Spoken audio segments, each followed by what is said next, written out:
लड़का जो software engineer होता है, दरअसल में वो पंजाब का रहने वाला होता है। उत्तर प्रदेश में उसकी पोस्टिंग 3 साल के लिए लग जाती है। वहाँ पर नए कुछ गांव ऐसे होते हैं जहां पर बिजली अभी तक नहीं थी, उन गांव में बिजली पहुंचाने का कार्यभार उसे दिया जाता है। साल 2017 का ये वाकया होता है। दोस्तों, कुछ दिन तो यहां पर वो इंजीनियर साहब रहते हैं, लेकिन कुछ दिन के बाद ही उन्हें लगने लगता है कि यहाँ का खाना, यहाँ का रहना सहना, यहाँ का वातावरण उसे सूट नहीं करता। फिर यहाँ पर वो अपने आला अधिकारियों से बात करता है और कहता है कि साहब, मेरा यहाँ से ट्रांसफ़र कर दीजिए, मैं यहाँ नहीं रह पाऊँगा। लेकिन आला अधिकारी उससे कहते हैं कि तुझे यही रहना पड़ेगा, तुझे कोई पैसे धेले की दिक्कत है तो पैसे दे ले, तेरे और बढ़ा देंगे, लेकिन तू इस काम को छोड़कर मत जा, क्योंकि तेरे बगैर ये काम सफल हो ही नहीं पाएगा। दोस्तों, उसके बाद ये इंजीनियर एक घर पर जाता है और वहां जाकर पहली बार जब सरसों के साग को खाता है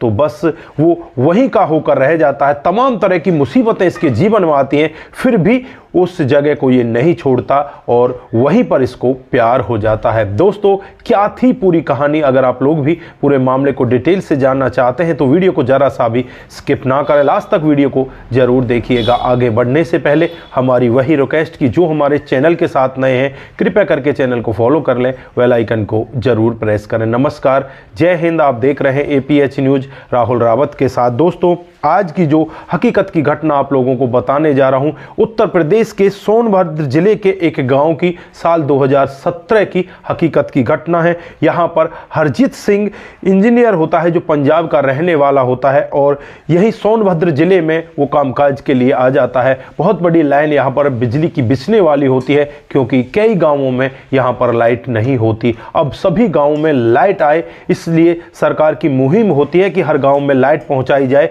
और यहाँ पर जो हरजीत सिंह है उसकी कंपनी को ये ठेका मिलता है और हरजीत सिंह एक गांव के अंदर पहुंच जाता है। वहाँ पर कई दिन रहता है, गांव का मुआयना करता है, लेकिन यहाँ पर उसका दिल और दिमाग इस जगह को सहन ही नहीं कर पाता। ना तो वो इस वातावरण में घुल मिल पाता और ना ही यहाँ पर उसे ऐसा लगता कि ये खाना उसके लिए सूटेबल है। वो बहुत ही ज़्यादा परेशान हो जाता है और परेशान होकर अपने आला अधिकारियों से यही कहता है कि मैं यहाँ से जाना चाहता हूँ, मेरा यहाँ से तबादला कर दीजिए। लेकिन आला अधिकारी उसे वहीं पर रोकते हैं और कहते हैं कि अगर कुछ पैसे धेले की बात है तो वो तेरे हम बढ़ा देंगे, लेकिन इस जगह को छोड़कर तुम्हें नहीं जाना है। दोस्तों, फिर यहाँ पर हरजीत सिंह एक गांव के प्रधान से मिलता है जिसका नाम सुदर्शन होता है और प्रधान साहब उनको इस गांव की हद बताते हैं और गांव की हद से करीब करीब 2 किले दूर एक घर होता है और उस घर पर जब ये पहुंचते हैं तो गांव का ही हिस्सा होता है। लेकिन यहाँ पर प्रधान कहते हैं कि वो गांव का हिस्सा नहीं है। फिर भी यहाँ पर हरजीत सिंह वहाँ जाते हैं और वहाँ जाकर देखते हैं एक लड़की जो सरसों का साग बना रही होती है। उस साग की खुशबू इसे रहने नहीं देती और फिर यहाँ पर वो उस लड़की से कहने लगते हैं कि क्या मुझे ये सब्जी मिलेगी? तो यहाँ पर वो लड़की कहती है कि आप कौन हो? तो वो बताता है कि हम आपके गांव में बिजली लाने वाले हैं। तो लड़की बहुत ज़्यादा खुश होती है और एक चारपाई बिछाती है और उस चारपाई पर उसे बैठाया जाता है। फिर उसे सरसों का साग और रोटी खिलाई जाती है बाजरे की और वो बहुत ही ज़्यादा खुश होता है। दोस्तों, उसके बाद वहीं पर लेटा लेटा वो गुनगुनाने लगता है और गुनगुनाते गुनगुनाते कब उसकी नींद लग जाती है उसे पता ही नहीं चलता। तो लड़की होती है, उस लड़की का नाम सगुन होता है और उसके बाद यहाँ पर उसके माता पिता आ जाते हैं। जब माता पिता पूछते हैं कि बेटा ये कौन है, तो माता पिता को यही बताती है कि ये बिजली के कर्मचारी हैं, ये हमारे गांव में लाइट लाना चाहते हैं, हमारे गांव में भी अब उजाला होगा। दोस्तों, वो माता पिता भी बहुत ज़्यादा खुश होते हैं। फिर यहाँ पर जो हरजीत सिंह है वो जग जाता है, इनको नमस्कार करता है और उसके बाद यहाँ से वो चला जाता है। जैसे ही अगला दिन आता है तो अगले दिन जो प्रधान होता है वो कहने लगता है कि तू वहाँ पर क्यों बार बार जाता है, क्या वहाँ पर तेरा ऑफिस है? तो यहाँ पर जो हरजीत सिंह है वो कहता है कि मैं वहाँ पर मुआयना करने के लिए गया था, वो भी तो इस गाँव का हिस्सा है, वो घर भी इसी गांव के अंदर है और उस घर में भी बिजली लगनी है। लेकिन यहाँ पर प्रधान साफ मना कर देते हैं कि उस घर में बिजली नहीं लगेगी, जहाँ तक मैं कहूँगा उस हद तक ही बिजली लगेगी। लेकिन यहाँ पर जो हरजीत सिंह है वो भी एकदम से अब कह देते हैं कि वहाँ पर भी बिजली ज़रूर लगेगी। दोस्तों अगले दिन फिर शगुन से जाकर मिलते हैं। शगुन यहाँ पर उनके लिए आज सरसों का साग तो नहीं होता, लेकिन यहाँ पर लस्सी और रोटी उनके लिए लेकर आती है, तो उन्हें खाकर ये हरजीत बहुत ज़्यादा खुश होता है और फिर यहाँ पर कामकाज को करने लगता है। इधर जो प्रधान होता है इसकी शिकायत बड़े आला अधिकारियों से भी कर देता है कि इस तरह से ये लड़का वहाँ पर बार बार जाता है और मैंने इसको मना किया कि वहाँ पर काम नहीं करना है, ये फिर भी मेरी बात नहीं मानता। जब आला अधिकारी भी यहाँ आकर देखते हैं तो वो भी यहाँ पर इस लड़के हरजीत की तरफ ही होते हैं और कहने लगते हैं वो भी गाँव का हिस्सा है, उसमें भी लाइट जरूर जाएगी। उसके बाद यहाँ पर लाइट का इंतजाम कर दिया जाता है और एक दिन का वाकया होता है जब प्रधान सुदर्शन उस लड़की के घर पर पहुंचते हैं और वहां जाने के बाद उनको यही कहते हैं कि तुम अब यहाँ पर लाइट में आराम से सब कुछ देख रहे हो, लेकिन तुम्हें नहीं पता इस लाइट में ही तुम्हारी बेटी के साथ क्या होने वाला है। तुम्हें नहीं पता तुम्हारे घर को तोड़ दिया जाएगा और तुम्हें यहाँ से घर से बेघर कर दिया जाएगा। तुम क्या सोच रहे हो ये हरजीत सिंह सदा मदा यहीं पर रहेगा, ये कुछ दिन का मेहमान है, कुछ दिन के बाद यहाँ से चला जाएगा, फिर तुम्हारी क्या हालत होगी, तुम्हें कौन बचाएगा। दोस्तों यहाँ पर बूढ़े माता पिता रोने लगते हैं, बेटी भी रोने लगती है और इधर जो हरजीत सिंह होता है अपना पूरा काम कंप्लीट कर लेता है। जैसे ही 2-3 महीने में काम कंप्लीट होता है उसके बाद फिर शगुन से मिलने के लिए उसके घर पर जाता है। शगुन से बातचीत करने लगता है और कहने लगता है कि शगुन मैं चाहता तो तुम्हें अपने साथ ले जाना हूं, लेकिन मैं कैसे ले जाऊं। प्रधान की भी यहाँ पर बहुत सारी आपत्ति मेरे ऊपर लग चुकी है। प्रधान भी यहाँ पर यही कहता है कि तेरा करैक्टर ठीक नहीं है, तो इस तरह से गाँव गलियारों में घूमता है, इसलिए मैं अब यहाँ पर ज़्यादा बात नहीं कर पा रहा हूँ, लेकिन मैं चाहता हूँ कि मैं तुम्हारे साथ रहूँ।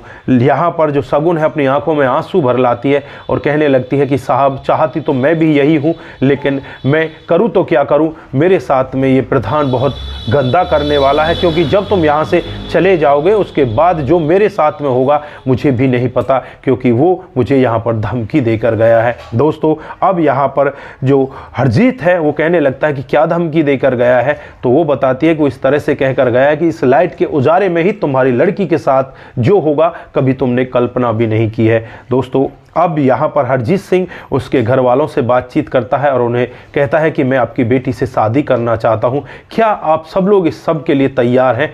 तो यहाँ पर वो भी बड़े खुश होते हैं और कहने लगते हैं कि हम तो गरीब लोग हैं, हमारे पास देने के लिए तुम्हें कुछ भी नहीं है, फिर तो आप हमारी लड़की से कैसे शादी कर लोगे। तो यहाँ पर हरजीत सिंह कहता है कि मुझे आपकी लड़की बहुत अच्छी लगती है, मैं इसके साथ शादी करना चाहता हूँ। दोस्तों हरजीत सिंह की माँ होती है, उसके पिता तो होते नहीं, कुछ दिन पहले ही वो इस जहां को छोड़कर जा चुके होते हैं। माँ को वो पूरा वाकया बता चुका होता है, माँ भी तैयार होती है और फिर यहाँ पर हरजीत सिंह अपनी माँ को ले आता है और यहाँ पर जो शगुन है उसके माता पिता के साथ मिलकर बड़े ही आराम से इनकी शादी करा दी जाती है। प्रधान देखता ही रह जाता है, वो कुछ नहीं कर पाता। उसके बाद यहाँ से अब इस हरजीत सिंह की जो कंपनी है वह दूसरे जिले में चली जाती है और वहाँ पर अपना कामकाज करने लगती है। दोस्तों कुछ दिनों तक वहां पर कामकाज करती है, उसके बाद फिर दूसरे शहर में, दूसरे से तीसरे शहर में, इसी तरह से वो लगातार काम करते रहते हैं। 2017 का ये मामला होता है, आज 2025 है। फिलहाल ये मध्य प्रदेश के एक गांव में काम कर रहे हैं, वहीं अपनी पत्नी शगुन के साथ बड़े आराम से अपने जीवन को आगे बिता रहे हैं। आज इनके 2 बच्चे भी हैं और इनका जीवन बड़े ही बेहतर तरीके से कट रहा है। तो दोस्तों ये रही आज की एक छोटी सी कहानी, आप लोगों को कैसी लगी?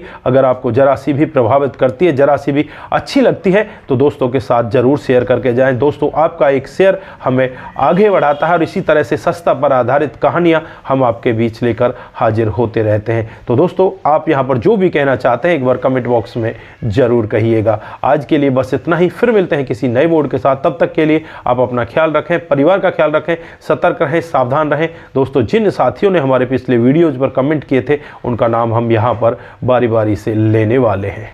जो सबसे पहला कमेंट आता है वो रामलाल लाधा जी का आता है। वाह सर, दयालुता, मानवता एवं स्नेह से परिपूर्ण कहानी कहने के लिए जितनी सराहना की जाए उतनी कम है। आपका बहुत बहुत धन्यवाद।